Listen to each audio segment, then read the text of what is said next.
our goal, trying things we didn't know, looking at the sky, see it come alive. Today I'm doing my first impressions on a knife that probably most of you guys are not very familiar with.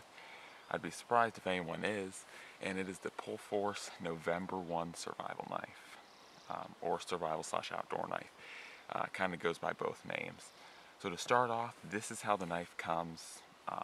Comes in this nice carrying case.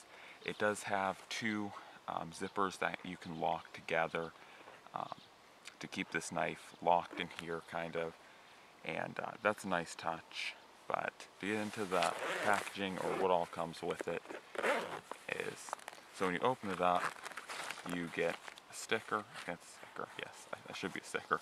And then you get a certificate of authenticity to prove that this knife is a real Pohl Force. I did get the Kydex version, and the Kydex version will come with a tech lock and all the fittings for it. I haven't put this tech lock on because I'm running it a different way, but the tech lock is a nice touch, and it is appreciated, and I probably will run it that way one day, but that is just so here's the actual knife. Like I said, I do have it set up a different way. I'm running it as a neck knife right now, and I feel it's small enough to be really ran well as a neck knife, especially with this Kydex sheath being so minimalistic. Running it as a neck knife really suits it well. Like I said, it does come with a tech lock, so you could run it on your belt or on many different things. But I just chose to run as a neck knife because, as previously stated, this is what it actually looks like. It does come with a shock cord lanyard, so that you can wrap this around your hand. It's pretty big. I'm not sure if I would run shock cord as a lanyard, just because generally when I run lanyards, I like to really tighten them down. With shock cord, you can't really ever get tightness because that's kind of what it's meant to do, is not be tight. But it is a nice feature. I'm going to use it for running a ferro rod off the side and tensioning it with that. So that's what it'll likely be used. That's what I would recommend using it for. But overall, the knife is really awesome in hand. It really doesn't look that ergonomical, especially with this really kind of weird spot right here and how it kind of really dips down right here.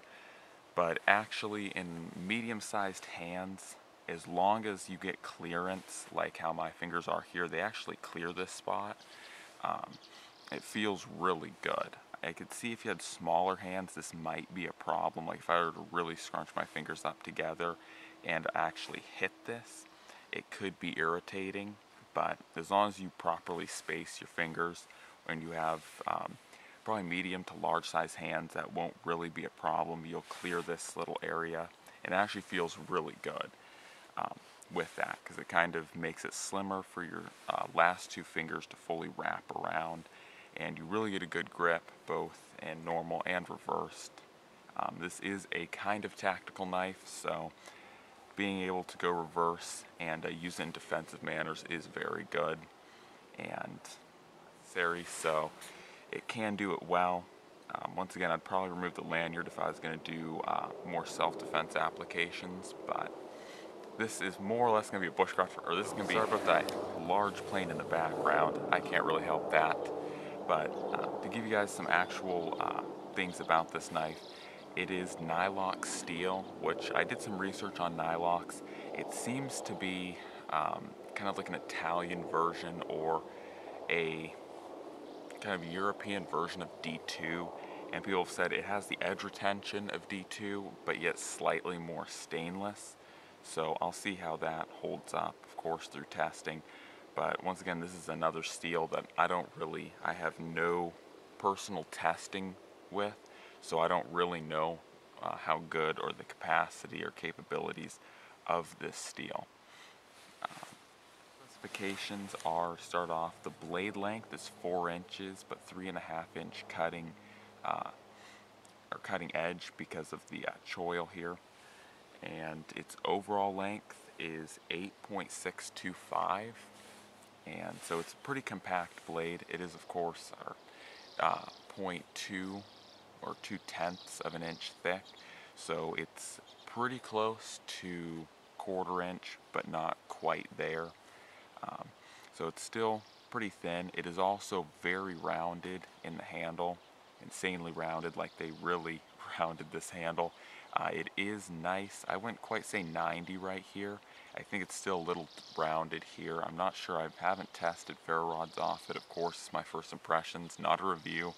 I don't want to mislead anyone, but I think it would probably strike a ferro rod, but it is definitely not a 90-degree angle.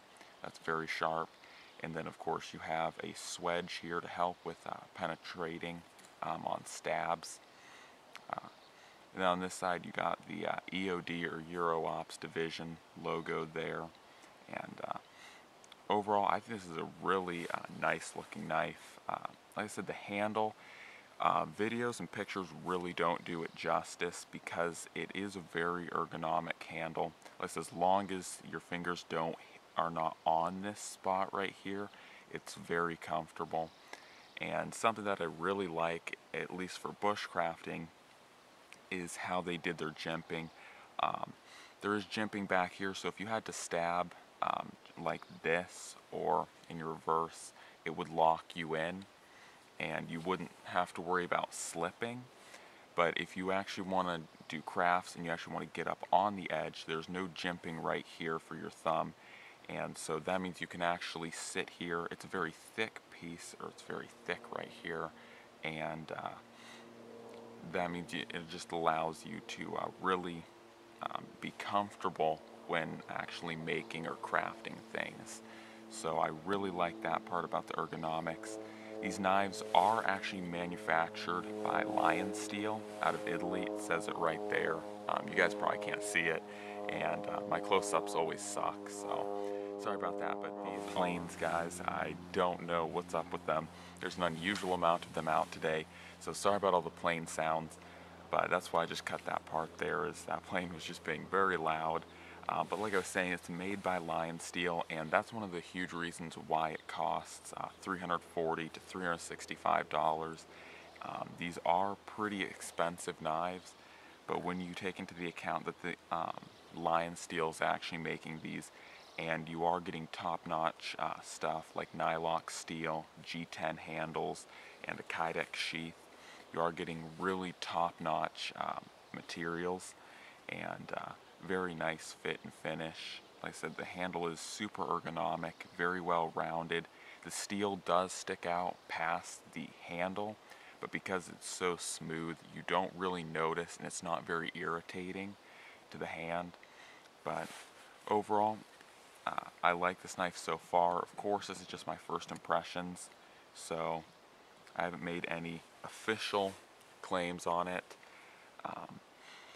But I do think it's a very good knife so far, and I at least want to put this on you guys' radar so you knew about this knife, or Pohl Force just in general. They're a very unknown company to the knife industry. Anyways, guys, I'm out.